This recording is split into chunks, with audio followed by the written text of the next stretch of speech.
Okay, good morning, everyone. Good morning.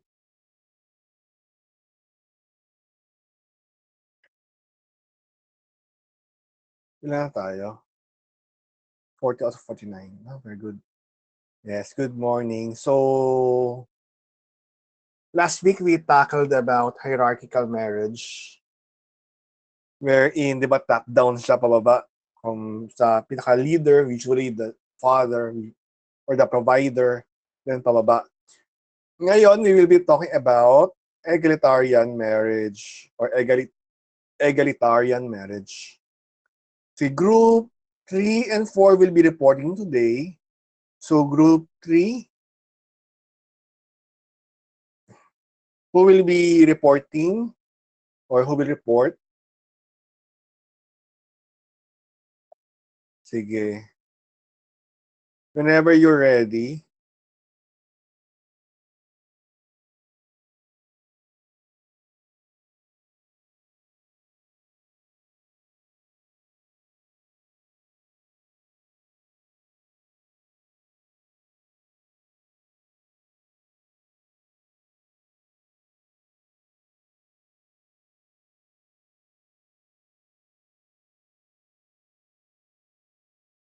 Um, Good morning, everyone.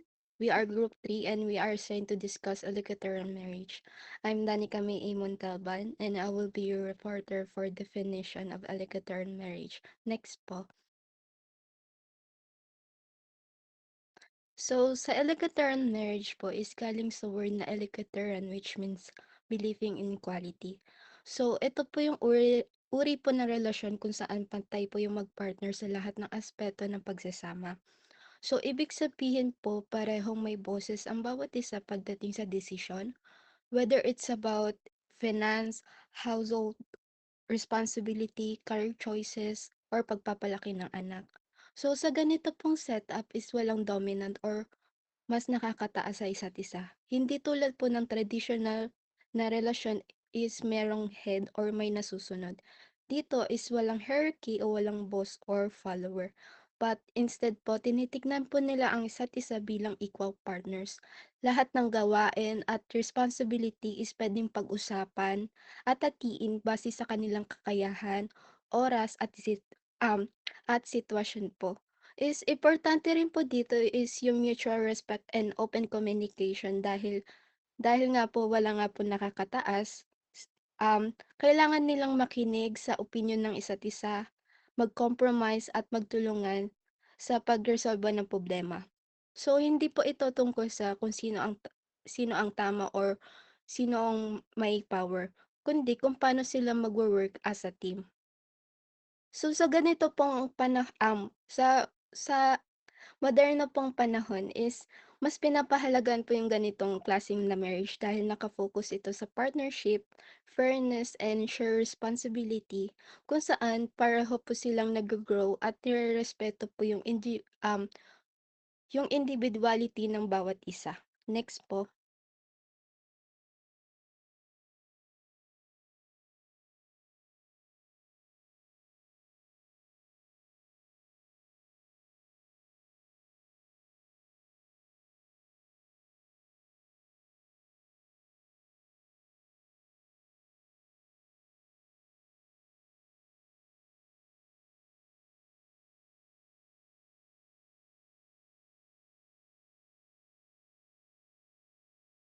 Okay, paki-raise your hands ng susunod na reporter para mapunta sa stage.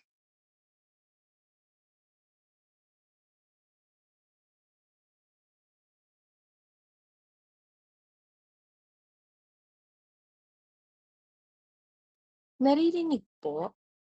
Okey na po. Opo. Opo. Okey. So, family dynamics. How do partners navigate life when neither has the tie-breaking vote?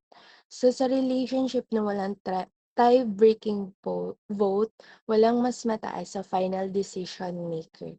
So, sabi dito, teamwork is the best foundation para mag-work ang partners. So, through open communication and mutual respect. Ibig sabihin, nag-uusap sila ng maayos at pinapakinggan ng isa't isa. Walang nangingibabaw kundi parehong may value ang kanilang opinions. Next is compromise and finding common ground. Hindi puwedeng iisa lang ang tama or ako lang ang tama. Kailangan marunong mag-adjust at mag-meet sila ng halfway. Next is taking turns or prioritizing. Minsan, ah, 'pag mas importante sa isa ang yung bagay, siya muna ang masusunod. Then next time, babawi naman yung isa. And next is teamwork over control. Ito, ibig sabihin nito, hindi ito competition kung sino ang boss. In short, it's not ownership, it is partnership siya. So next slide po.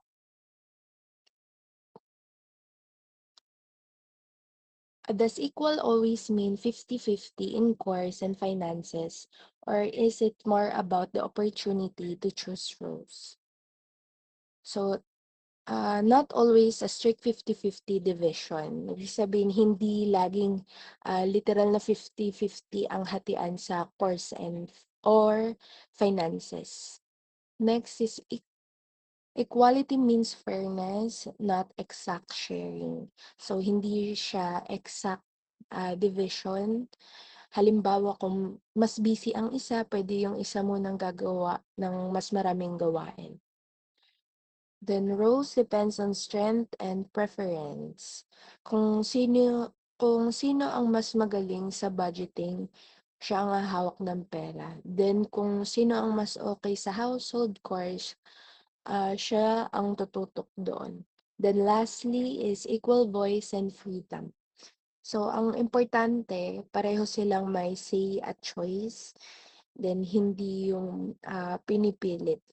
Then the summary of this family dynamics, ang healthy relationship ay hindi tungkol sa kung sino ang mas makapangyarihan, kundi kung paano kayo mag-work together as equals, with respect, communication, and understanding. Next slide po.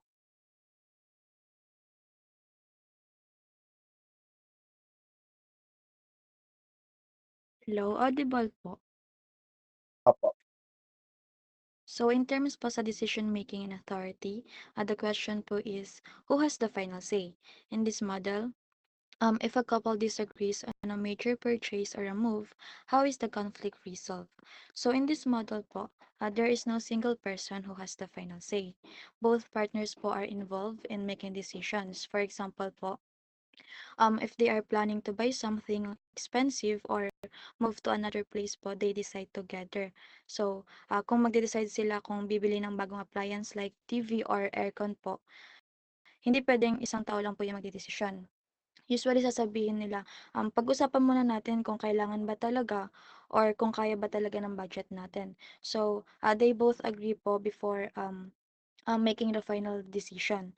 And the conflicts po are resolved po through discussion, compromise, and mutual agreement. Mutual agreement. So, if they disagree po, they don't decide alone. Instead po, they talk it out. They listen to each other po, and they find a compromise or agreement until they reach a decision po na mag-works for both of them. Halimbawa po, kung si wife po gusto mag-travel. Well, the husband po wants to save money. So instead of arguing po or deciding alone, they discuss their priorities, they explain their reasons po, and then they compromise like, okay, let's save muna this month, then next month we can travel. So in the end po, both sides po are considered, not just one.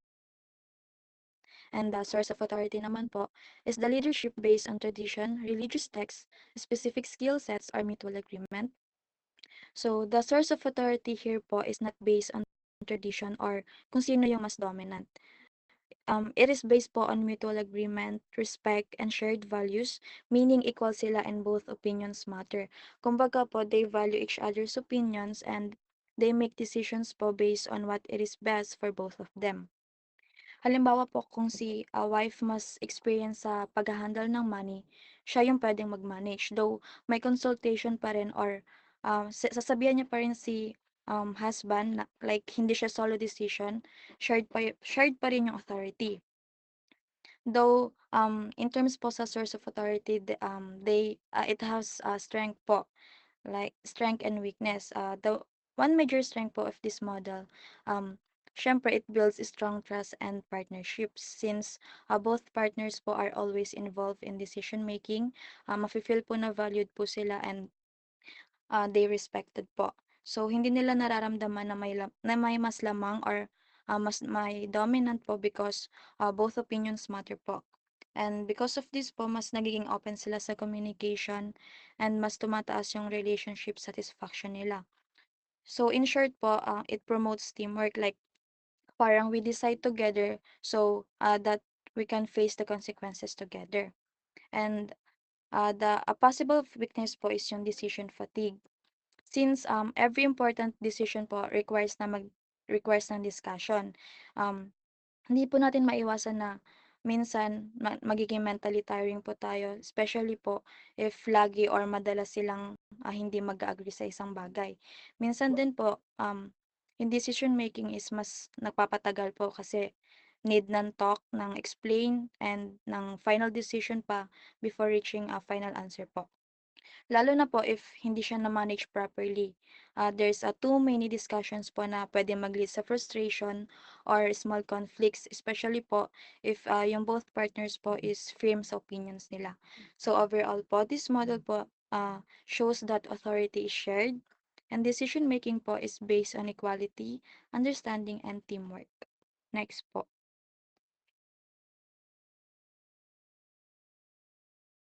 Hello po, dinig po ba? Opo. Ayun. So, division of labor. So, unang pag-usapan natin is yung roles and responsibilities. So, ang roles and responsibilities kasi, traditionally, yung mga tao, iniisip nila yung one partner should be the breadwinner while the other one stays at home. Lalo na sa Filipino culture, this is often the mindset of many Filipinos, no? Or the most common mindset among all. Dito kasi nakikita yung father, usually siya yung nagtatrabaho, then yung nanay is the one yung nag-aalaga sa mga bata, pati dun sa bahay. Pati, like yung pagluluto, yung paglilinis, then yung mga yun. Pero nowadays kasi wala na kasing mga fix na role, no? May mga household na rin na dalawang partners is nagtatrabaho, parehas nagtatrabaho, then kumikita. Parehas din silang nagshe-share ng mga household responsibilities, depende dun sa kung paano gumagana sa kanila. So, for example na lang is yung, sabihin natin yung, husband, siya yung nagluluto, while yung nanay naman is yung nagtatrabaho. O kaya naman puwede silang dalawang nagtatrabaho, then nagte-take turn sila sa paggawa ng gawaing bahay. Pero, however, in reality kasi, may mga ibang couples pa rin talaga na pina-follow yung traditional roles, especially pagdating sa mga household tasks. Then next natin is yung flexibility. Ang flexibility kasi ibig sabihin nito, yung roles kasi ng dalawang partner are not, hindi sila permanent. No, puwede pa rin silang mag-change based dun sa situation. So, for example na lang, yung isang partner is nawalan ng trabaho, yung isang partner puwede siyang mag-take over financially. No, sa mga, Filipino families, puwede itong mangyari especially sa mga OFW. Usual case is yung, nanay nagtatrabaho siya abroad, yung tatay naman is naka-stay dun sa bahay, then siya naman yung nag-aalaga ng mga bata. Or, when the role is changed, puwede naman yung tatay is yung pumunta sa OFW, then yung nanay naman is yung nag-aalaga sa mga bata pati dun sa bahay. And then another example naman is when, both partners, nag-adjust sila ng schedule nila para maalagaan yung mga bata nila. Pero kasi the important idea here kasi is that couples dapat sila mag-adjust based dun sa needs and yung pagkakaroon ng suporta dun sa isa't isa. So ang overall of a ang division labor today is about equality, teamwork, and yung pagiging flexible pagdating sa mga pagha-handle ng responsibilities. Next po.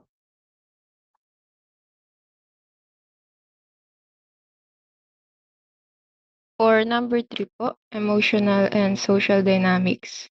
How do partners express their needs side by side and interdependent communication, open, honest, and collaborative? So for communication style dito sa egalitarian marriage, it is side by side po and interdependent dahil nga egalitarian marriage is a relationship na nakabase sa equality and partnership kung saan walang dominant o mas mataas sa isa. Side by side kasi they look at each other as equal partners na parehong parehong may boses, parehong may karapatang magsalita and mapakinggan. Interdependent naman dahil umaasa sila sa isa't isa sa pagdedesisyon and pag-handle ng problema pero in a way na nagko-cooperate and nagko-collaborate sila sa decisions and responsibilities. Ibig sabihin, parehong may sariling kakayahan pero pinipili nilang magtulungan and mag-consult sa isa't isa to make a better decision for both sides and ensure that everyone is heard and valued. So, ayun nga, dahil dito, nagiging open, honest, and collaborative yung communication nila. Open dahil malaya nilang nasasabi yung feelings and needs nila. Honest dahil walang tinatago, and collaborative because they look for solutions together. For perception of value naman, it is equal in all aspects sa worth, roles, and decision-making.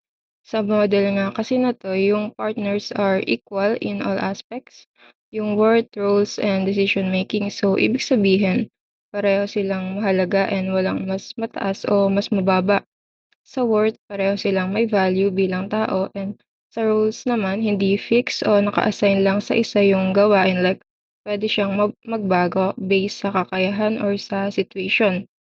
And sa decision making, pareho silang may say and kailangan mag-agree before making the final decision since egalitarian marriage is naka-base sa equality and partnership, not sa hierarchy or ranking. Kaya yung parehong partner is may equal na papel sa relationship.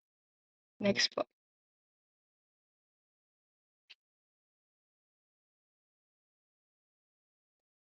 Hi po, audible po. Opo. So for number 4, how does this marriage model shape the future of the individuals and the family unit? Impact on children. How might growing up in this dynamic influence a child's view of gender roles and authority? Promotes equality, respect, and shared responsibility. Shapes open-minded views on gender roles and authority. So if lumaki yung bata na in a good environment, good relationship, and good communication, mas natututo sila ng equality, respect, and shared responsibility since children adapts more sa mga nakikita or naririnig nila. Ibig sabihin, hindi sila nakakakita ng may mas mataas or mas mababa sa isang relationship if lumaki sila na yung family nila is nasa good relationship. Dahil dito, pwedeng ma-develop din yung pagiging open-minded nila paglaki pagdating sa gender roles at authority. So for example, yung anak nila, hindi niya ay nakikita niya na parehong may responsibility yung mama and papa niya. Dahil dito, hindi niya iniisip na kunyari yung panggawaing bahay, hindi lang pambabae. Meaning, lumaki siya na open-minded at naniniwala siya sa equality. B, relationship longevity. What are the specific stress points or safety nets in this model? Does a hierarchy offer more stability but less intimacy? Does egalitarianism offer more satisfaction but more frequent negotiation fatigue? Strength, strong trust, satisfaction, and partnership. Challenges, frequent discussion may lead to decision fatigue. In this part, ang strength ng isang relationship ay nagkakaroon ng strong trust, satisfaction, at partnership between the couple. Pero syempre may challenge din. Dahil equal nga yung decision making, minsan nagkakaroon ng frequent discussion na pwedeng humantong sa tinatawag na decision fatigue. Decision fatigue is yung mental and emotional exhaustion ng isang tao resulting from making too many decisions na pwedeng mag-lead to poor choices, impulsivity at avoidance. So, for example, sa relationship, strong yung trust nila kasi pinag-uusapan nila lahat. Like, finances, parenting decisions. Pero minsan, nagkakaroon rin sila ng pagod kaka-discuss. Like, yung mga simpleng bagay lang, kailangan pa nila pag-usapan. Kaya minsan, nakaka-drain and can lead to frustration and small fight between the couple po. Pero syempre, through good communication po between the couple, like teamwork and understanding, mas nakaka-build po sila ng strong trust through the problems po. Next slide po. Next slide po. C, individual growth. Does this model encourages both partners to develop all their talents, or does it require one partner to suppress certain traits for the sake of the structure? Encourages both partners to grow, express themselves, and develop their skills. Pagdating naman po sa individual growth, dito ay ine-encourage yung both partners na mag-grow. But hindi naman kailangan na mag-sacrifice yung isa para sa goals ng isa. Instead, both partners can express themselves and develop their skills. So, in this individual growth po, it's important na yung partner mo is supportive to do the things you want to do. For example po, dahil supportive nga sila sa isa't isa, si mama is nakakapag-career growth habang si tatay naman natututo rin ng new skills sa bahay or parenting and walang nagpipigil sa kanila mag-grow as individuals. The societal reflection. If every family followed this model, how would it change our workforce or our community leadership? Leads to more equality in workplaces and leadership roles, promotes balance and inclusive communities. Lastly, kung lahat ng pamilya ay susunod sa ganitong model, makikita natin ang epekto sa society. Magkakaroon ng more equality sa workplaces at leadership roles at mas magiging balance and inclusive ang communities kasi dala ng mga tao yung values ng equality at respect na natututunan nila sa bahay nila. So, hindi lang siya beneficial sa pamilya kundi sa buong society kasi if good relationship and good communication, na-adapt nila yung ganitong ugali and ina-apply nila sa society and workplaces. So, overall po, ang egalitarian marriage model ay nagbi-build ng pagkakapantay-pantay na respeto at open sa communication sa loob ng pamilya. Kahit sometimes may challenges po tulad ng decision fatigue, napapalakas naman po nito yung tiwala ng relasyon at personal growth ng bawat isa. Nabubuo rin po yung pagiging open-minded at pagiging fair ng mga anak nila habang lumalaki, kaya mas nakakatulong po ito sa society. Sa madaling salita po, hindi lang ito tungkol sa paghahati-hati ng responsibilidad po, kundi sa pag-build yun po ng mas maayos at pantay-pantay na future. Yun lang po, sir. Thank you po.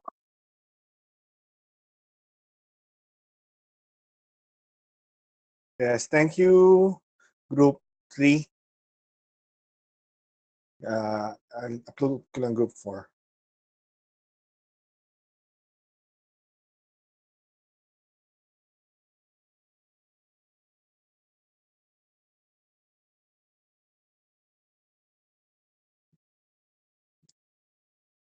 May ako i-conclude after ng group 4. Group 4, please raise your hands para mapa-stage kayo. Yes, you may now start whenever you're ready.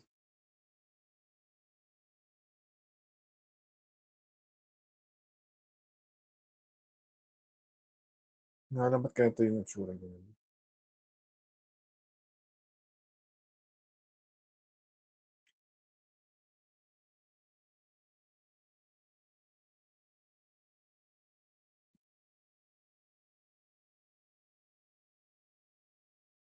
Wait. Ayusin ko lang yung ano.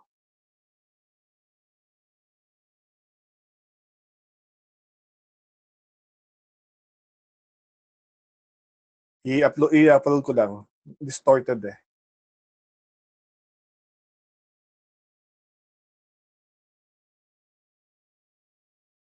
Ayan. Go.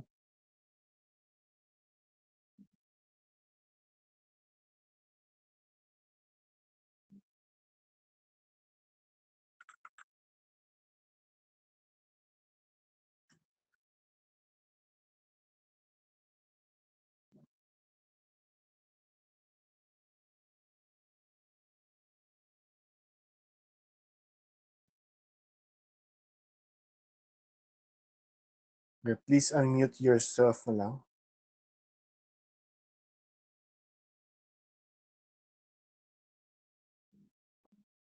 Good morning. Audible po. Apo. So good morning, everyone. So before we proceed in sharing our answers to the guide questions, let us first define what egalitarian marriage is. This marriage is a partnership based on equal power, shared responsibility, and mutual respect, where both spouses have equal voice in decision making, finances, and household management. Next po.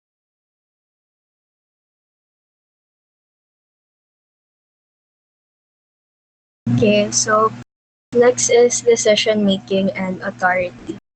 Who has the final say? In this model, if a couple disagrees on a major purchase or a move, how is the conflict resolved? In an egalitarian marriage, no one holds the final say kasi pantay or equal ang relationship. No one's above or below each other. Both can voice out their rights and responsibilities in decision making. For instance, if a couple has to make a decision about buying a new car, both has to make a mutual agreement na capable and parehas nilang gusto yung gagawing decision. Next po. Next. Okay. Next po po, sir. Sorry. Ay, sorry, sir. Balik po pala. Ayan.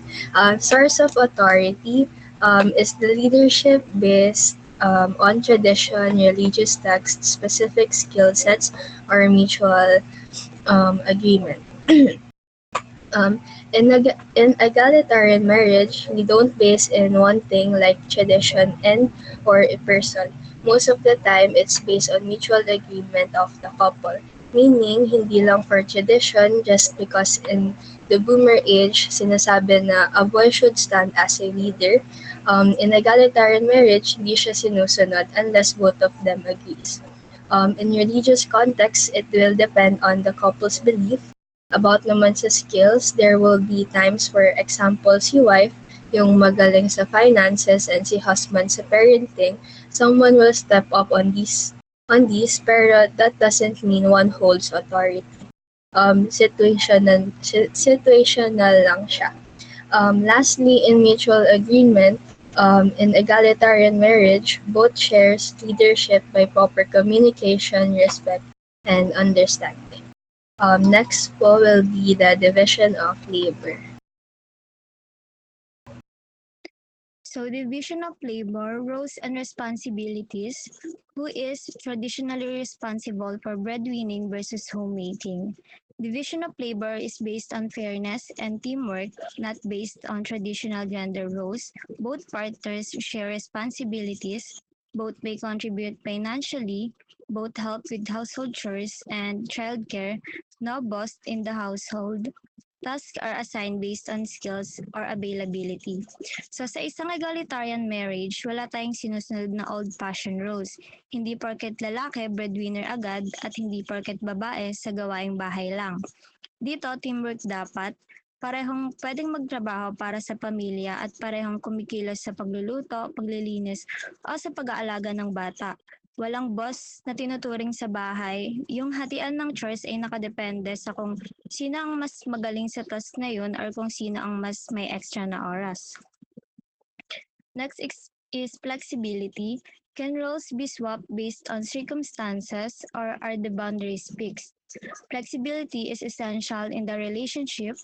Roles are not fixed and can change over time. Partners adjust responsibilities based on circumstances. One may take on more work while the other handles home duties if needed.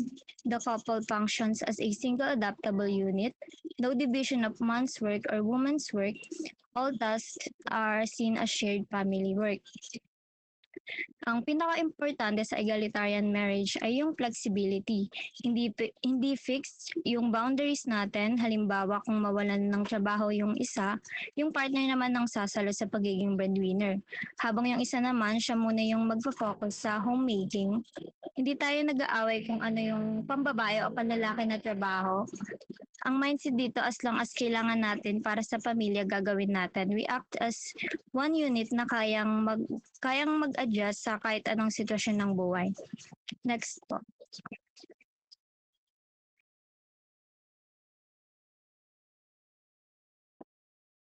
So next po is communication style. How do partners express their needs?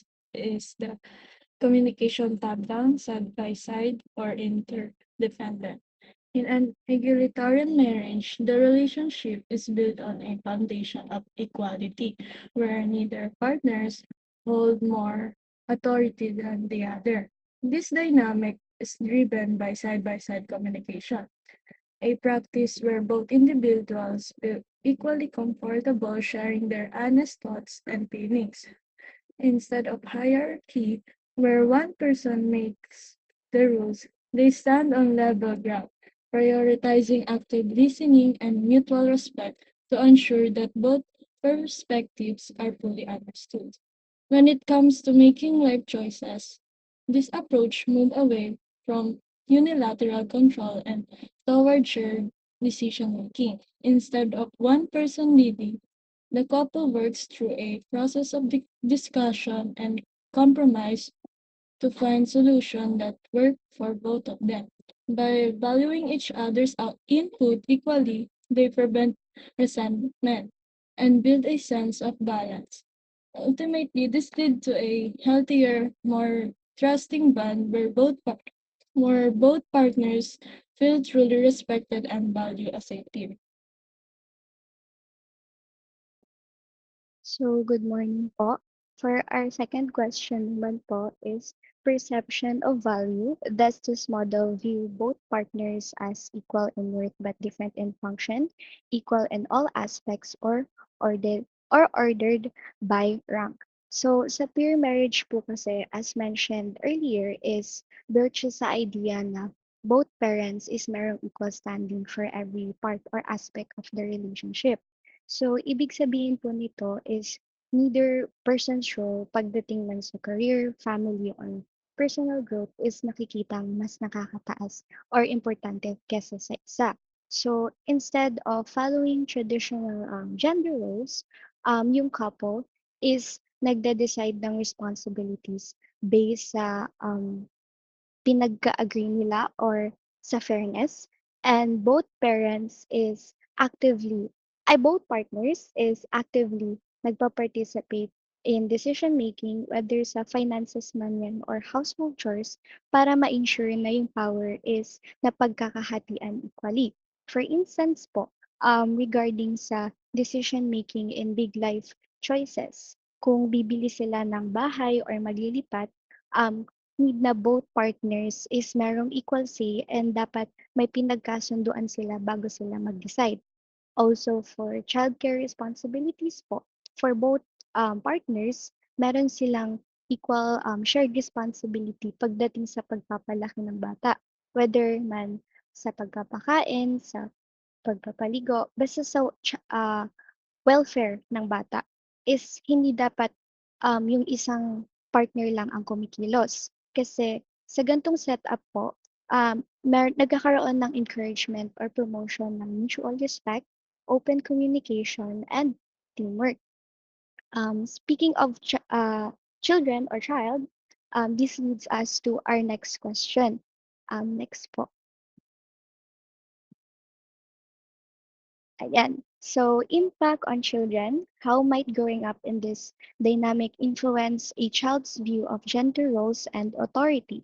So, growing up in a peer marriage environment po kasi, it teaches the child or the children na both parents is merong equal roles sa family.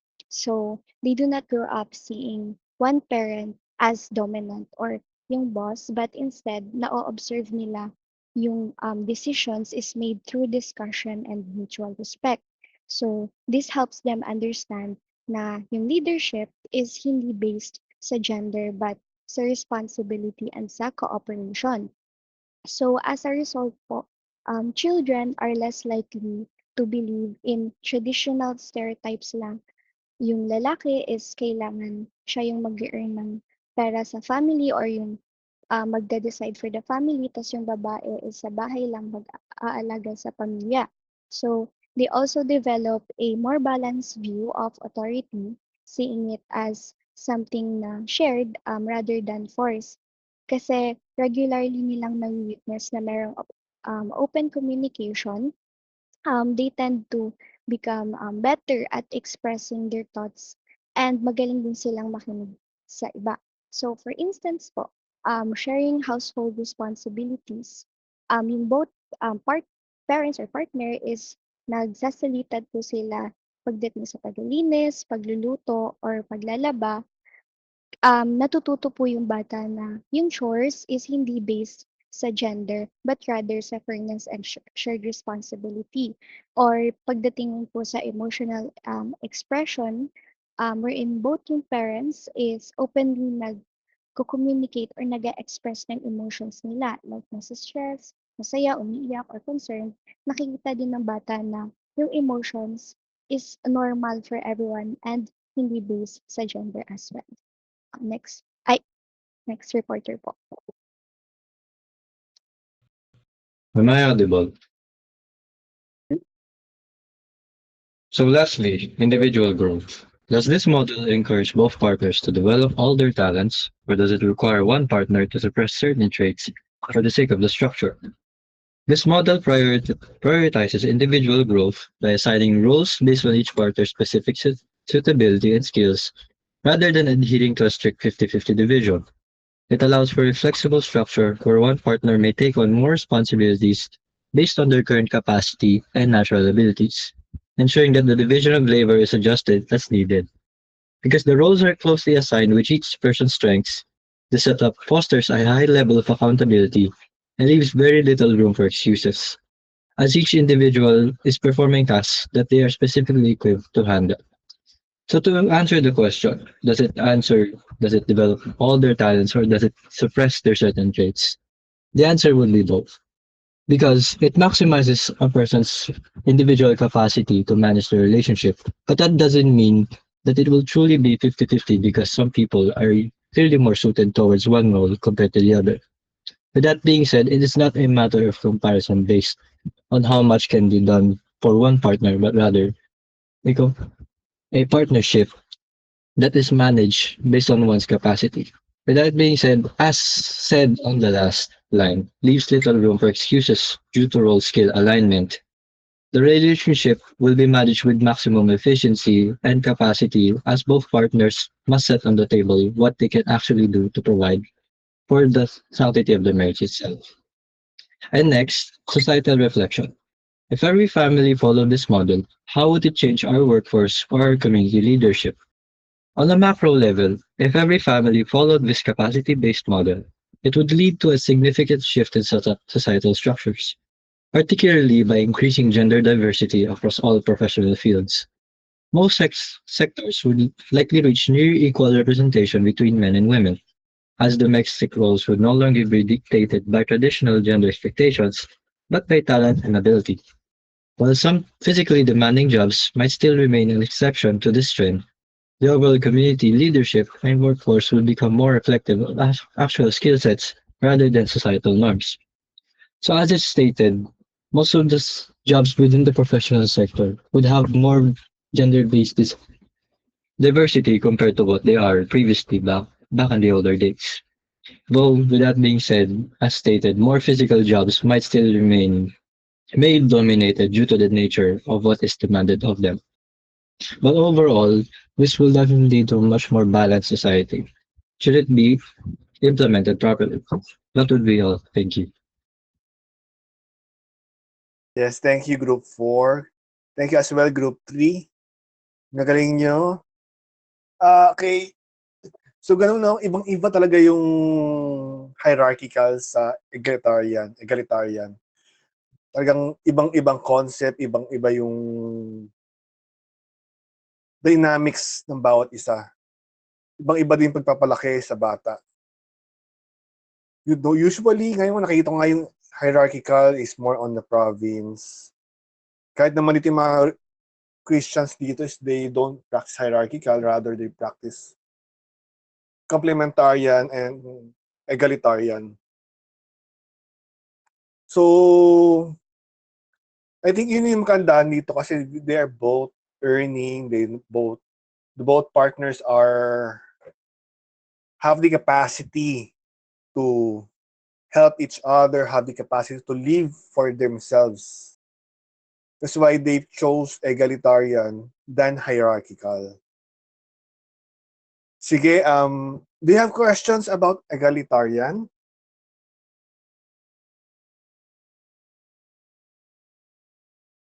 Sige, I'll take that as none. Since time na din, next week, group 5 and 6, holiday na ba next week?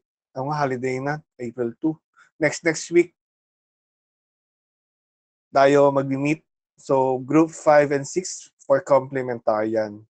Sige, thank you everyone. God bless you all. You're all dismissed. See you next week.